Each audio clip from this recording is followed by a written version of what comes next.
আজকে আমরা রসুল আকরাম সাল্লাল্লাহু আলাইহি ওয়াসাল্লামকে নিয়ে কিছু কথা বলবো। কারণ রসুল্লাহ সাল্লাল্লাহু আলাইহি ওয়াসাল্লামের আলোচনা এটা কিন্তু ইবাদত। রসুল সাল্লাল্লাহু আলাইহি ওয়াসাল্লামের আলোচনা আল্লাহ তাআলা কোরআনুল কারীমের মধ্যে বলেন, ওয়ারাফা'না লাকা যিকরাক, আমি আপনার আলোচনাকে সমুন্নত করেছি। কতটা সমুন্নত আল্লাহ তাআলা রসুল সাল্লাল্লাহু আলাইহি ওয়াসাল্লামের আলোচনাকে করেছেন। দেখুন, একটা মানুষ যদি অন্য ধর্মের সে যদি ঈমান আনতে চায়, সর্বপ্রথম তাকে কালিমা মুখে বলতে হয়, অন্তরে স্বীকৃতি দিতে হয়, সাথে সাথে এই কালিমার দাবি বাস্তবায়ন করার জন্য তাকে সর্বোচ্চ প্রচেষ্টা অব্যাহত রাখতে হয়। এই কালিমাটা কি? বলে লা ইলাহা ইল্লাল্লাহ মুহাম্মাদুর রাসূলুল্লাহ। মূল কথাই তো এটা। কোনো ব্যক্তি যদি আল্লাহ তাআলার উপরে যথাযথভাবে বিশ্বাস স্থাপন করে এবং বলে লা ইলাহা ইল্লাল্লাহ, কিন্তু সে মুহাম্মাদুর রাসূলুল্লাহ বলতে রাজি নাই, মানতে রাজি নাই, বলেন তো ঈমানদার হওয়ার সুযোগ আছে? তাহলে আল্লাহ তাআলা আমার আপনার নবীকে কোন জায়গায় রাখছেন? বলে ঈমান আনতে আল্লাহ তাআলার স্বীকৃতি যেমন দিতে হবে, সাথে সাথে নবীজির স্বীকৃতিও দেওয়া লাগবে। ঈমানের পরে সবচাইতে গুরুত্বপূর্ণ ইবাদত হলো নামাজ। এই নামাজের ওয়াক্ত যখন হয়, সময় যখন হয়, আজান দেওয়া হয়। বলে এই পৃথিবীতে মুসলিম দেশগুলোর মধ্যে সর্বপ্রথম আজান হয় ইন্দোনেশিয়াতে। ইন্দোনেশিয়ায় আজান শুরু হয়, চলতে থাকে একেবারে আফ্রিকার দেশ মৌরিতানিয়াতে গিয়ে শেষ হয়। এখন এই আজান চলে একটানা কমপক্ষে 9 ঘন্টা। কয় ঘন্টা চলে? 9 ঘন্টা। আমাদের বাংলাদেশের ভূখণ্ডে যে কোনো এক আজান এটা কমপক্ষে 18 মিনিট চলে। ধরেন মাগরিবের আজান শুরু হয় একেবারে দক্ষিণ পূর্ব কর্নার সেন্ট মার্টিন থেকে, আর বাংলাদেশের ভূখণ্ডের শেষ প্রান্ত উত্তর পশ্চিম কর্নারে তেঁতুলিয়া। ওই টেকনাফ থেকে তেঁতুলিয়া সময়ের ব্যবধান প্রায় 18 মিনিট। তার মানে ওই টেকনাফ, ওখান থেকে 18 মিনিট পরে আজান হয় তেঁতুলিয়ায়। এই মধ্যবর্তী সময়টা গোটা বাংলাদেশে আজান চলতে থাকে। এইভাবে বাই রুটেশন, ফজরেরটা শেষ, ওপাশ দিয়া জোহর শুরু। এই পৃথিবীতে এমন একটা মুহূর্ত, এমন একটা সময় অতিবাহিত হয় না যেই সময়টাতে আল্লাহ তাআলার নামের সাথে সাথে আমার আপনার নবীর নাম উচ্চারিত হয় না। এমন একটা মুহূর্ত এই পৃথিবীতে কখনো অতিবাহিত হয় না। এইবার নামাজের জন্য মসজিদে যখন দাঁড়ানো হয়, ইকামত দেওয়া হয়। ইকামতের মধ্যেও নবীজির কথা আছে না নাই? এরপরে নামাজের মধ্যে বলেন তো নবীজির কথা আছে না নাই? আছে। এরপরে নামাজটা শেষ হলো, একজন চিন্তা করতেছে দিলটা একটু নরম, একটু দোয়া করি। ইচ্ছা করে দুরুদ বাদ দিল। বলে যেই দোয়ার আগে দুরুদ নাই, ওই দোয়া আসমানে ঝুলন্ত থাকে, আল্লাহ তাআলার কাছে কবুল হয় না। আবার দেখেন মজলিসের শুরুতে সব উলামায়ে কেরাম সংক্ষিপ্ত সারে হলেও দুরুদ পাঠ করেন। বলে যেই মজলিসের মধ্যে দুরুদ পাঠ করা হয় না, ওই মজলিসের মধ্যে মূলত রূহ থাকে না। এখন চিন্তা করেন যে এমন একটা জায়গা নাই যেই জায়গায় আল্লাহ তাআলা আমার আপনার নবীর আলোচনাকে রাখেন নাই। এজন্য আমরাও নবীকে নিয়ে আজকে কিছু আলোচনা করব ইনশাআল্লাহ। যে আয়াতখানা আপনাদের খেদমতে তিলাওয়াত করেছি, উক্ত আয়াতের মধ্যে আল্লাহ তাআলা আমার আপনার নবীর আদর্শ, আমার আপনার নবীর চরিত্রকে সার্বজনীন বলে অভিহিত করেছেন। নবীজির চরিত্র হলো এমন এক চরিত্র, এটা সবাই অনুসরণ করতে পারে, হোক সে মুসলিম, হোক সে অমুসলিম। একজন অমুসলিম যদি নবীর চরিত্র অনুসরণ করে তাহলে সে দুনিয়ার জগতে শান্তি পাবে। আর যদি কোনো মুসলিম নবীর চরিত্র অনুসরণ করে বলে তার দুনিয়া আখেরাত উভয় জাহান উজ্জ্বল হয়ে যাবে। সুবহানাল্লাহ। নবীজির চরিত্রের অনেক বৈশিষ্ট্য আলোচনা করা যাবে। নবীজির উত্তম চরিত্রের বৈশিষ্ট্য সমূহের মধ্যে অন্যতম একটি বৈশিষ্ট্য যে নবীজির এই চরিত্র, মহান চরিত্র, এটা নবুয়তির পরে অর্জিত হয়েছে বিষয়টা এমন নয়, বরং নবুয়তির আগেও আমার আপনার নবীর চরিত্র ছিল উত্তম চরিত্র। এজন্যই তো কাফেররা নবুয়তির অনেক আগে আমার আপনার নবীর উপাধি দিয়েছিল আল আমিন, আস-সাদিক, আমানতদার, সত্যবাদী। নবুয়তির পরে তো আল্লাহ তাআলা এই চরিত্রের মর্যাদা আরো বহুগুণ বাড়ায় দিয়েছেন। আল্লাহ তাআলা বলেন, ওয়া ইন্নাকা লাআলা খুলুকিন আযীম, আপনি মহান চরিত্রে অধিষ্ঠিত। নবীজির চরিত্র মহান, এটা কে বলতেছে? বলে মহান আল্লাহ তাআলা বলতেছে। মহান আল্লাহ তাআলা বলতেছেন যে আপনার চরিত্র হইল মহান। তাইলে এই চরিত্রের সৌন্দর্য কত বেশি, এই চরিত্রের মাধুর্যতা কত বেশি, এর বাস্তবতা হলো এর নির্ণয় করা এটা আমাদের জন্য অসম্ভব।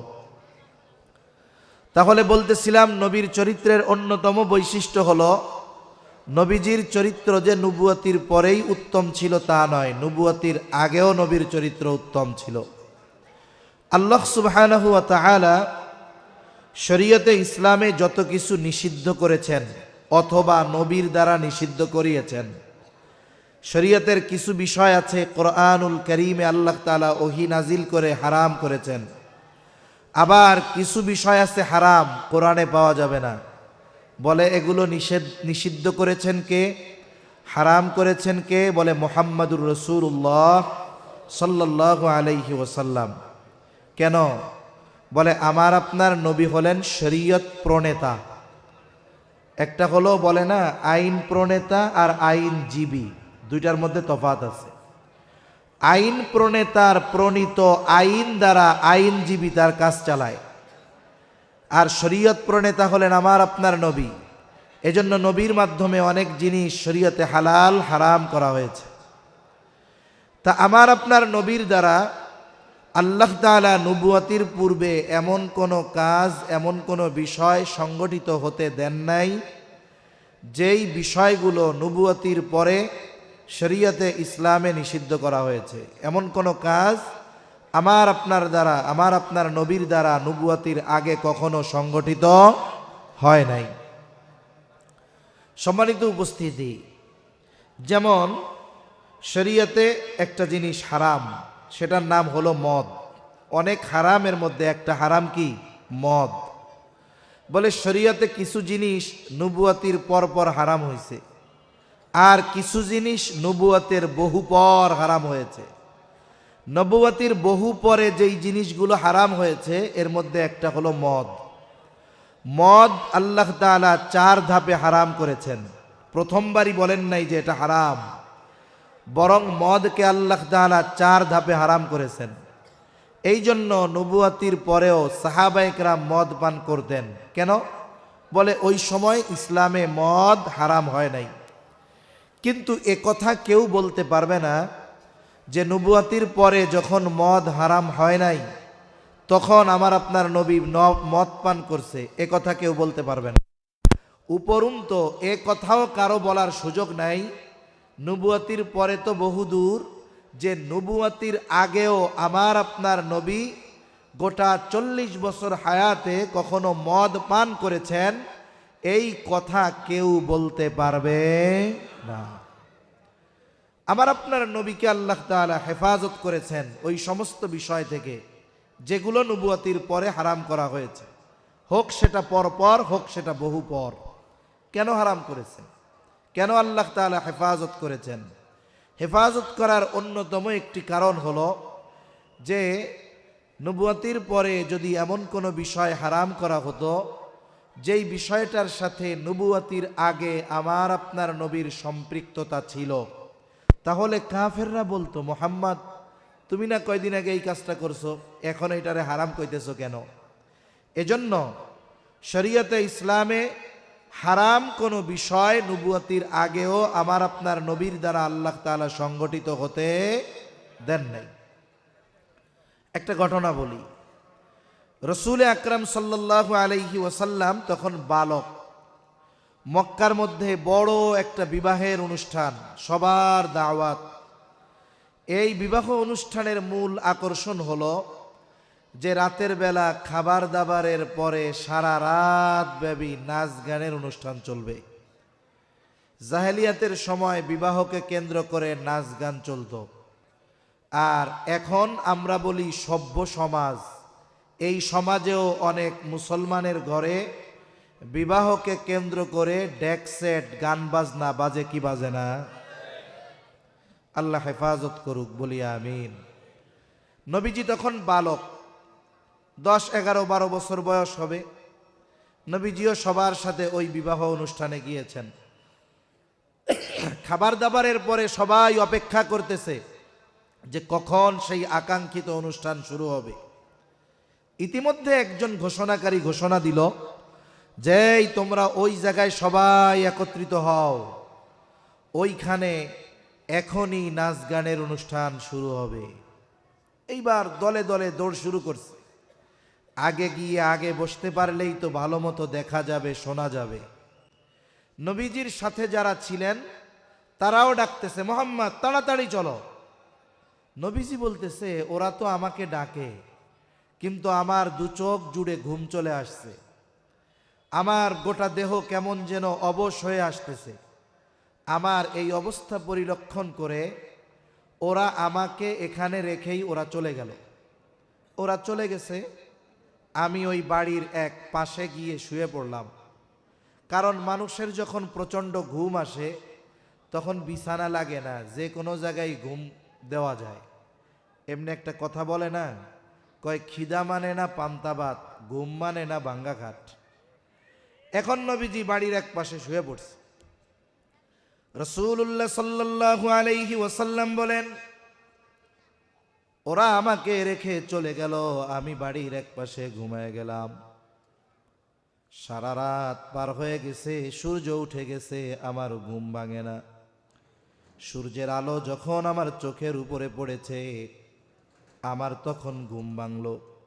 আমি ঘুম থেকে উঠে দেখি কোথাও কেউ নাই, কোনো আওয়াজ নাই, কেউ আশেপাশে নাই। নবীজি বলেন, ওরা আমাকে রেখে চলে গেল আর আমি ঘুমায় পড়লাম। সারা রাত ঘুমন্ত, আমি কিছুই টের পাই নাই সারা রাত এই বাড়িতে কি হয়েছে। কোনো আওয়াজ আমার কানে পর্যন্ত আসে নাই। চিন্তা কইরা দেখেন নবীজিকে আল্লাহ তাআলা কেমন করে হেফাজত করেছেন।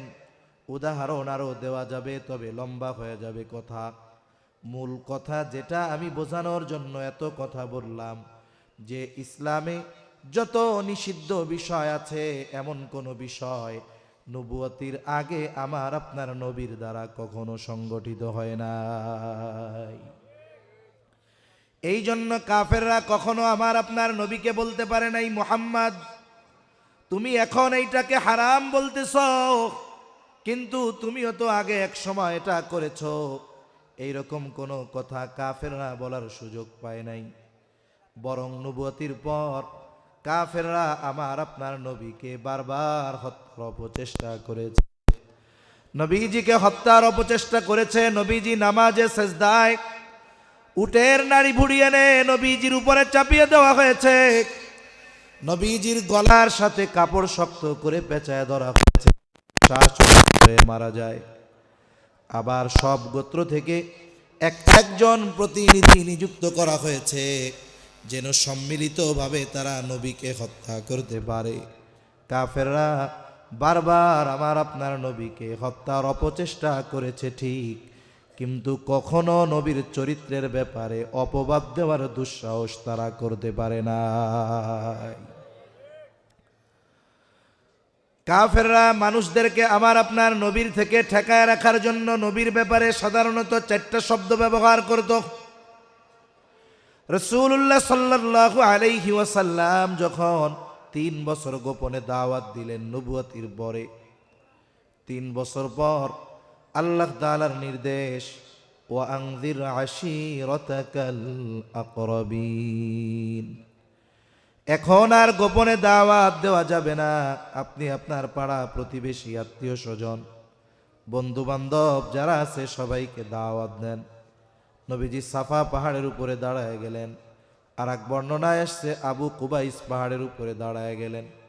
দুইটা যদিও শব্দের ভিন্নতা, কিন্তু এটার মধ্যে কোনো সমস্যা নাই। কেন? বলে সাফা পাহাড় হলো আবু কুবাইস পাহাড়ের একটা অংশ। নবীজি দাঁড়িয়ে গেলেন, আবু কুবাইস পাহাড় বলেন আর সাফা পাহাড় বলেন একই কথা। ওই পাহাড়ের একটা তাৎপর্য ছিল মক্কাবাসীর কাছে। বলে আবু কুবাইস পাহাড়ে উঠে কোনো ব্যক্তি, হোক সে পরিচিত হোক সে অপরিচিত, হোক সে আরবি হোক সে অনারবি, হোক সে ধনী হোক সে গরিব, যেই হোক না কেন, মুসিবতে পড়ে বিপদে পড়ে আবু কুবাইস পাহাড়ে উঠে সে যদি মক্কাবাসীকে সাহায্যের জন্য ডাক দিত, মানুষেরা দেখত না ব্যক্তিকে, বরং ওই পাহাড়ের দিকে খেয়াল করে মানুষেরা ওই ব্যক্তির সাহায্যার্থে ছুটে আসত। যেখানে একজন সাধারণ মানুষ যদি আহ্বান করে মক্কাবাসী চলে আসে, ওই জায়গায় আজকে ডাক দিয়েছে আল আমিন। দলে দলে সবাই ছুটে এসেছে। বুড়া নাই গুড়া নাই, দুগ্ধপোষ্য শিশুকে নিয়ে মা চলে আসছে। আল আমিন ডেকেছে, ও মুহাম্মদ, কেন তুমি আমাদেরকে জমা করেছো, কেন ডেকেছো? নবীজি এইবার বলেন, আমি যদি তোমাদেরকে এই খবর দেই, এই পাহাড়ের পেছন দিকে পাদদেশে একদল সৈন্য তোমাদের উপরে আক্রমণ করার জন্য প্রস্তুতি নিচ্ছে, আকুনতুম মুসাদ্দিকিয়া, তোমরা কি আমার এই কথার সত্যায়ন করবা নাকি? তোমরা কি আমার এই কথা বিশ্বাস করবা নাকি? নবীজি সবার দিকে প্রশ্ন ছুড়ে দিলেন। উপস্থিত সকলে সমস্বরে বলে, কেন নয়? ইতিপূর্বে আমরা তোমাকে সত্যবাদী পেয়েছি, তার মানে গোটা 43 বছর বয়সে তুমি আমাদের সাথে কোনো মিথ্যা কথা বলো নাই, আজকে মিথ্যা কথা বলবা, এটা কেমন করে হয়? এইবার নবীজি সবাইকে তাওহীদের রিসালাত আখিরাতের খবর জানায়া দিলেন।